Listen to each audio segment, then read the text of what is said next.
Сәлеметсіздер ме, құрметті ата-аналар? Сіздермен жаңа оқу жылында қайтадан қауышып отырғаныма қуаныштымын.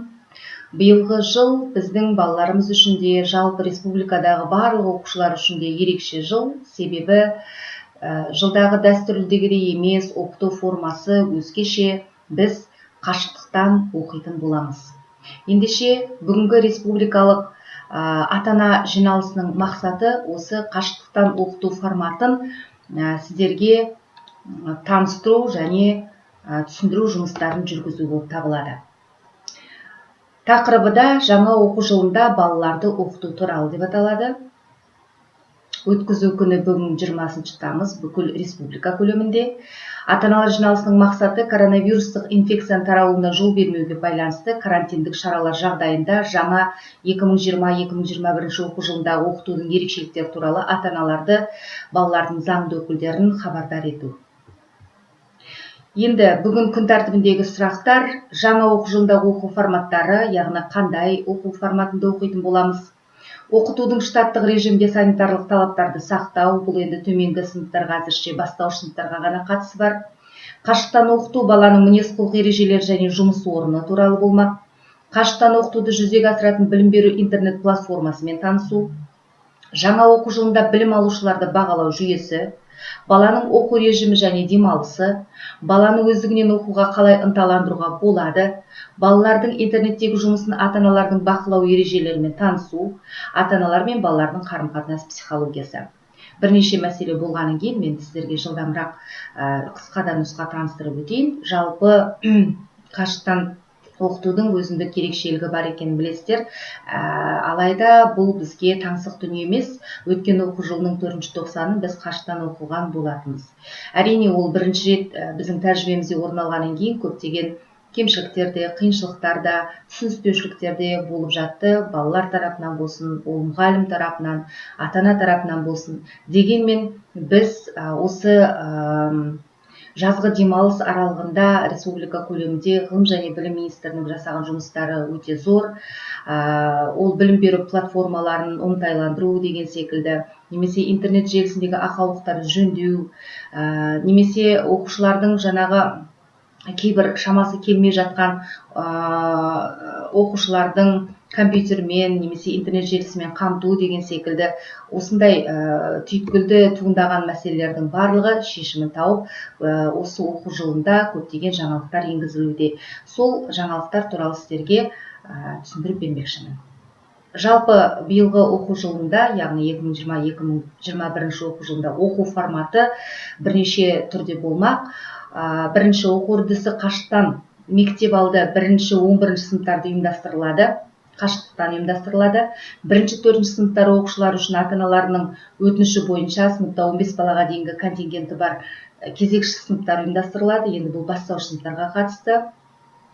Ал тағы да штаттық режимде оқытылатын мектептер бар. Ол жаңағы шағын комплектті мектептер, ауылды жерлердегі мектептер, және үшінші қашықтан оқытылатын мектеп, яғни ол біздің сынып, яғни біздің мектеп қашықтан оқытылады. Тек қана бастауыш сыныптары ғана штаттық режимде, оның өзі 15 балаға дейінгі шамада мектеп қабырғасында оқытылатын болды.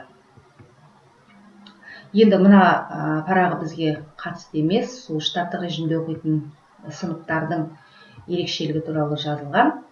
Жалпы қашықтан оқыту деген не? Қашықтан оқыту дегеніміз балалардың өздігінен үйінде мұғалімнен алшақ қашықта отырып оқуы. Қашықтан оқытудың өзі екіге бөлінеді: асинхронды, синхронды оқыту.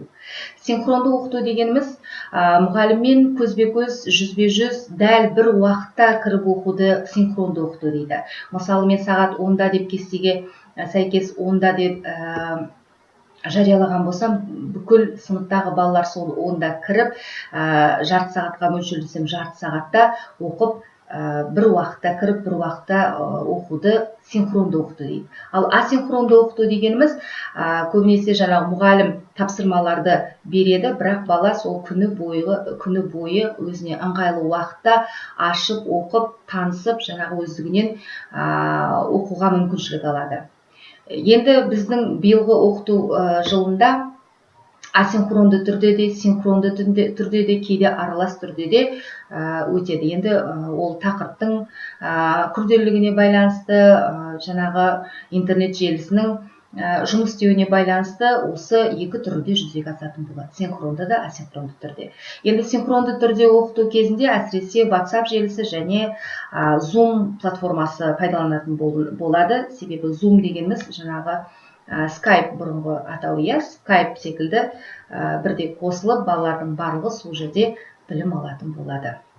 Ал WhatsApp желісі арқылы тапсырмаларды беріп, оны кейін сол сабақ күн бойы кешке дейін оқуды, оны жаңағы асинхронды оқыту дейді. Оқушылардың оқу күнін ұйымдастыру бойынша ұсыныстар. Синхронды және асинхронды форматтағы сабақтарды ескере отырып, сабақ кестесін сақтау және оқу күнін жоспарлау.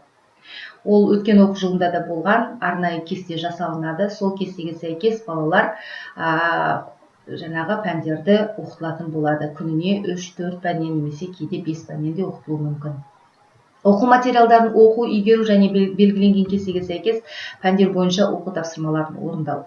Жауаптарды интернет платформалардың, электронды журналдардың мүмкіндіктері арқылы тіркеу немесе электронды пошта арқылы жіберу. Тапсырмаларды орындау, мұғалімнің түсініктемелерін оқып, ұсыныстарын орындау. Сынып жетекшімен байланыста болу. Мұғалімдермен қолжетімді режимде жұмыс істеу, қажет болған жағдайда мұғалімге туындаған сұрақтарды жіберіп отыру. Компьютерлік жабдықтың үздіксіз жұмыс істеу ұзақтығына қатысты санитарлық нормаларды сақтау. Бұл дегеніміз, осыған тоқталып өтейін. Бала күнделікті компьютердің алдында жарты сағат, 40 минуттан артық отыруына болмайды. Яғни әр сабақта бала әр пәнге дейік 5-10 минуттан артық отыруына болмайды. Және әр пәннің арасында 5 минуттан 10 минуттан үзіліс жасап, жаттығу жасап отырғандары орынды. Осыны санитарлық талап дейді. Мектеп алды 1-11 сыныптарда күндізгі оқыту форматы. Күндізгі форматтағы оқыту санитарлық талаптардың қатаң шараларын сақтай отырып, елді мекендері шағын, енді бұл бізге қатысты емес, сол себептен бұған жете тоқталмай қояйын. Бұл сіздерге айтылған шағын контингенті бар мектептерде күндізгі форматта оқытылатын болады, бірақ ол қатаң санитарлық талапты ескеріп отырып әрине. Бұл бізге қатысы жоқ. Біз қашықтықтан үйден оқитын боламыз. Қашықтан оқытудың қосымша ресурсы TV сабақтар. Яғни біз өткен оқу жылында да Балапан және Еларна телеарналарынан сабақтарды көріп, сол сабақтан кейін мұғалім өзінің қысқа мерзімді жоспарын жасап, оқушыларға тапсырмаларды беріп отырған. Сол секілді бұл да қосымша ресурс ретінде пайдаланатын болады. Телевизиялық сабақтардың ұзақтығы 10 минуттан 15 минутке дейін, өткен оқу жылында да солай болған. Телевизиялық сабақтар жаңа тақырыптың негізгі тұстарын түсіндіруге арналған. Сұрақтардағы тақырыпты әр мұғалім бекіту жұмыстарымен толықтырады. Бұл белгілі. Оқушылардың оқу жетістіктерін бағалау. Енді осы жерде біраз бізде өзгешеліктер бар. Бізде оқу жетістіктерін бағалау тек жиынтық бағалау жүргізілетін жылда. Оны жақсы білесіздер, тек БЖБ, ТЖБ-ға сәйкес балалардың білімін бағалайтын болатынбыз. Енді биылғы жылдың жаңалығы формативті бағалау жүргізіледі. Формативті бағалау дегеніміз бұрынғы бағаға ұқсайды, яғни баға емес, бірақ 10 балл есебінде қойылады. Күнделікті балалардың жауабына сәйкес берген жауаптары ескеріліп, 1-ден 10-ға дейінгі аралықта балл қойылып отырады. Әрине, бұл олардың оқу жетістіктеріне әсер етеді. 25% осы қалыптастырушы бағалау негізінде, 50% БЖБ, 25% БЖБ, 50% ТЖБ негізінде балалардың оқу жетістіктері 90 соңында қорытындыланатын болады. Мына жермен таныстырып өтейін. 5-15 қазан аралығында біздің сыныптарда, яғни БЖБ өткізіледі. 28 қазаннан бастап ТЖБ өткізіледі. Әр мектеп өз оқу кестесіне байланысты оңтайлы уақытта өткізеді. Яғни осы аралықта балалардың оқу жетістіктері жиынтық бағалау жүргізілетін болады. Әрине, ол электронды журналға қойылады. Оқушыларға арналған оқу тапсырмаларын болжалды көлеміне дейін жазылған, яғни мұғалім қанша тапсырма беруіне болады, қанша тапсырма артық болады. Енді біздің сыныпта қарайтын болсақ, мына кестеге көз жүгіртіңіздер. Міне 10-шы сынып, қоғамдық гуманитарлық бағыт екен. Міне жаратылыстану математикалық